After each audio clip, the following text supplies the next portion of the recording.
Atenção! Começa agora uma teleaula de Química do Ensino Médio. Você vai assistir a teleaula de número 12. Bons estudos!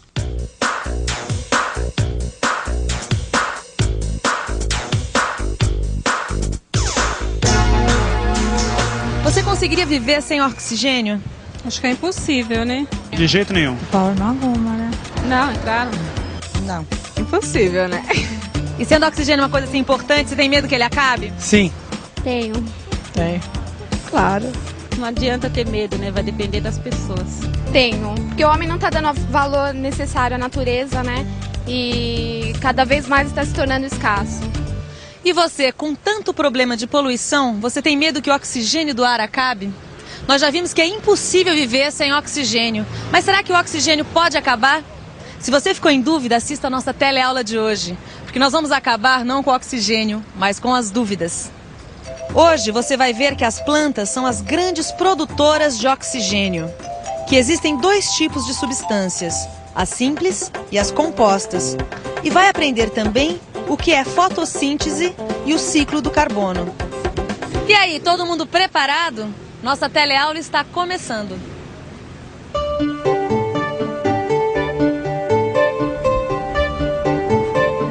Oi, Zezé. Oi, Clóvis.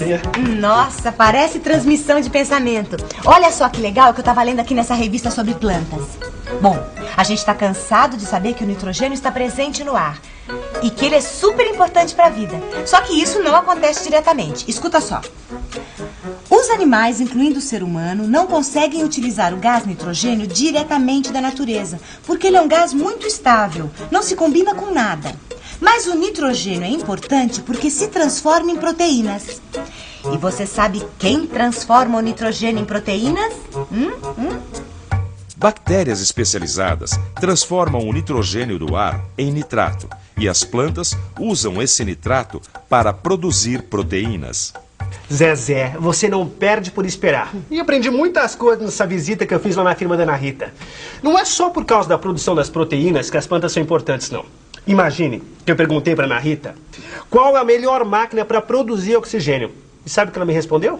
Espera aí que eu já vou te mostrar. Ai, já sei. Aí ela te mostrou uma máquina super sofisticada, cheia de botõezinhos e luzinhas. Foi isso mesmo que eu pensei. Mas aí eu tive uma grande surpresa. Peraí, você me disse que ia me mostrar a melhor máquina de produzir oxigênio e me traz pra cá, pro jardim da empresa? Não tô entendendo. Pois fique sabendo que você está diante da melhor máquina de produzir oxigênio. Claro que máquina é uma maneira de dizer, mas o fato é que as plantas são os grandes produtores de oxigênio da natureza. Peraí, você tá dizendo que esse jardim aqui é a linha de produção de oxigênio da indústria? Não, claro que não, Clóvis. É o seguinte, a empresa produz oxigênio que é vendido em grandes cilindros. Mas nossa linha de produção tira oxigênio do próprio ar. Com as plantas é diferente, elas produzem oxigênio. Por isso que elas são tão importantes. Um dia desses eu vi na televisão uma reportagem que falava justamente sobre o reflorestamento. E tem tudo a ver com o que você acabou de falar. As árvores fornecem a matéria-prima usada na produção do papel e do papelão. Assim, essas indústrias precisam de árvores para fabricar seus produtos. É por isso que elas fazem reflorestamento, ou seja, elas plantam outras árvores no lugar daquelas que são cortadas. Mas não é só por isso. O reflorestamento é importante porque as árvores são produtoras de oxigênio. A devastação das florestas e das matas é uma das maiores ameaças à vida em nosso planeta. O reflorestamento é uma das soluções para esse problema. Quem diria, hein? Quer dizer que essa danadinha aqui é responsável não só pela transformação do nitrogênio em proteína, como também pela produção do oxigênio? Que importância, hein, dona Planta? Pois é, Zezé, não é à toa que a gente vive lendo nas revistas que a preservação do verde é tão importante. Peraí, Clóvis, pintou uma dúvida. Será que essa plantinha aqui, tão novinha, ela já trabalha que nem gente grande? Quer dizer, será que ela produz o mesmo oxigênio que uma árvore de, sei lá, 100 anos produz? Olha, boa pergunta, Zezé. Será que essa plantinha produz o mesmo oxigênio que é produzido pela floresta amazônica? Ou será que é um oxigênio mais ralinho porque é uma plantinha novinha? O que você acha?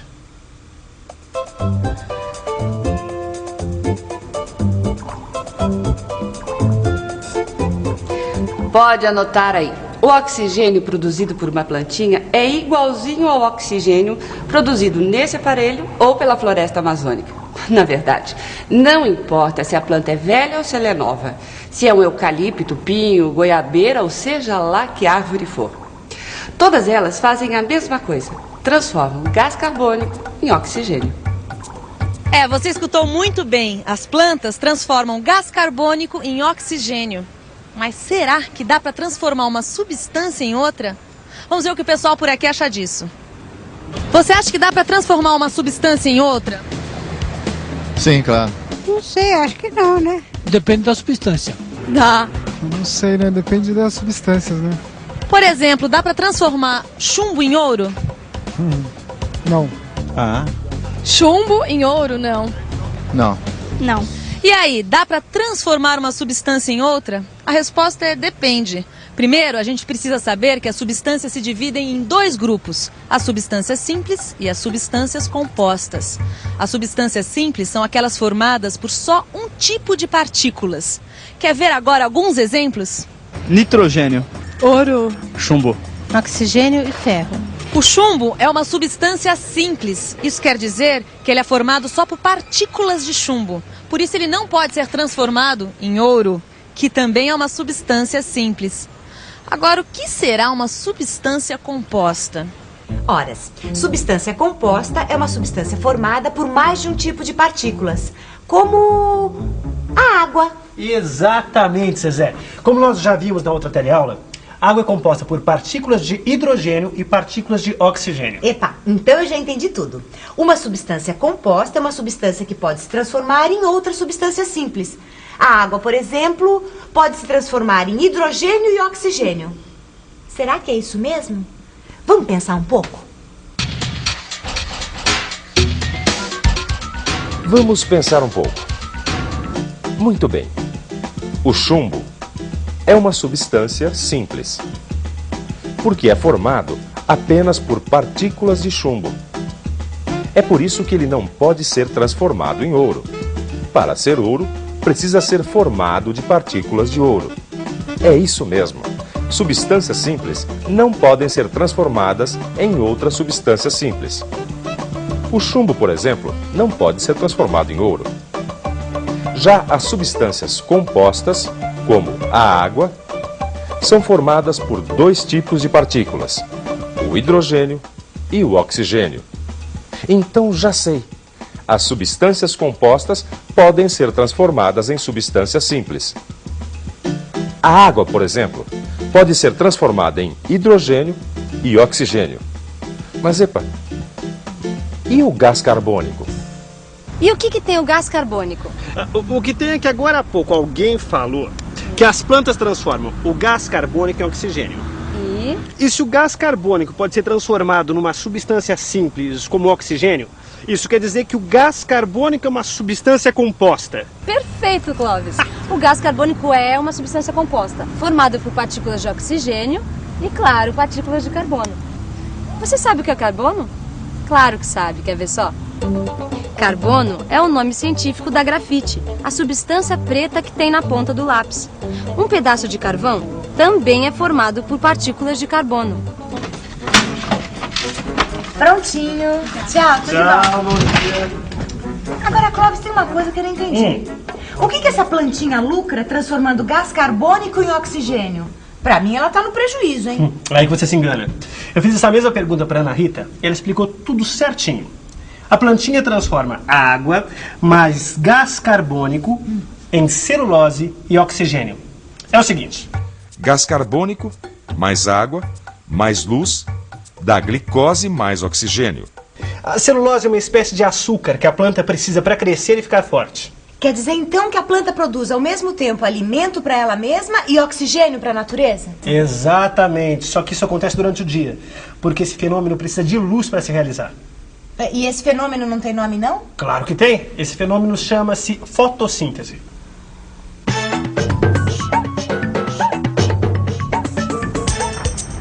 Fotossíntese, produção de substâncias orgânicas mediante a fixação de gás carbônico através da radiação solar. Ô Clóvis ficou super empolgado com essa história da fotossíntese. Também não é pra menos. As plantas são super importantes pra vida e merecem ser bem tratadas. Agora ele ficou meio na dúvida, que nem Santo Tomé, querendo ver pra crer. Tem uma experiência que dá até pra fazer em casa, pra provar que as plantas produzem oxigênio. É o seguinte... É só colocar uma dessas plantinhas de aquário num copo de vidro com água.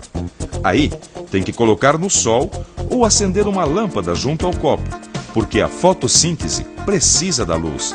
Depois, é só esperar um pouquinho e observar.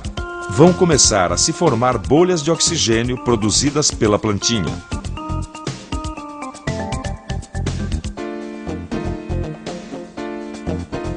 Eu juro, Zezé, eu vi com os meus próprios olhos aquelas plantinhas de aquário soltando bolinhas de oxigênio. Agora, você já imaginou quanto oxigênio não produz uma floresta amazônica, por exemplo? Ai, Clóvis, era sobre isso que eu tava pensando. Você já reparou como o Brasil é cheio de verde? Mesmo com toda a devastação, as queimadas, nossa, o Brasil é um país abençoado por inúmeras matas, florestas. Dá uma olhada, ó. Será que tem uma explicação para tanto verde? Deve ter. Você pode me dizer por que no Brasil tem tanto verde? Tanto verde? Porque tem muitas plantas, né? Porque o Brasil é um país tropical, eu acho. Sol, a claridade. Porque é um país tropical, chove bastante em determinadas regiões. Porque tudo vem na época certa, chuva, sol, tudo, entendeu? Por isso. A grande quantidade de sol e de água são responsáveis pelas nossas florestas e matas. Como nós vimos, a luz e a água são fundamentais para a planta produzir seu próprio alimento e para crescer mais rápido. Só para te dar um exemplo, olha só essas árvores aqui. Levaram mais ou menos uns 6 anos para ficar deste tamanho. Mas se nós estivéssemos na Alemanha, elas levariam uns 20 anos para ficar deste tamanho. Será que eu preciso dizer mais alguma coisa? Ainda tem uma coisa super importante para dizer antes de terminar essa teleaula. É o seguinte, as substâncias que estão no ar são muito importantes para a vida na Terra. O gás carbônico, por exemplo, ele é super importante para manter a temperatura no nosso planeta. Ele faz parte do ciclo do carbono na natureza. É mais ou menos o seguinte, as plantas, na ausência da luz, produzem gás carbônico. Já os seres humanos e os animais produzem gás carbônico através da respiração. Matéria orgânica em decomposição também produz gás carbônico. O petróleo e o carvão que estão embaixo da terra também são transformados em gás carbônico pelas fábricas e pelos veículos, através da queima de combustíveis. Por sua vez, esse gás carbônico que está no ar é usado pelas plantas na produção de oxigênio e celulose. E assim, o carbono fica girando pela natureza. O problema é que a produção do gás carbônico tem crescido muito nos últimos 100 anos. Bom, mas este é um assunto para a próxima teleaula. Agora você fica com a revisão. E atenção, se liga aí que é hora da revisão. Nessa teleaula, você lembrou que as plantas transformam o nitrogênio em proteínas. Aprendeu que existem 2 tipos de substâncias, as simples e as compostas. E viu que só as substâncias compostas podem se transformar em outras substâncias simples. Hoje você ficou sabendo que o gás carbônico é uma substância composta e que as plantas transformam o gás carbônico em oxigênio. Esse processo, que precisa de água e luz, é chamado de fotossíntese. Por último, você ficou conhecendo o ciclo do carbono na natureza. Para o conhecimento, a vontade de aprender é como o oxigênio para a vida. É fundamental. Agora é hora de estudar. Falando nisso, tá na hora de eu ir pra escola. Bons estudos pra nós. Tchau. Tchau, Clóvis. Tchau, Zezé. Até amanhã, hein? Até amanhã. Às 8, hein? Bola. Tá, obrigada.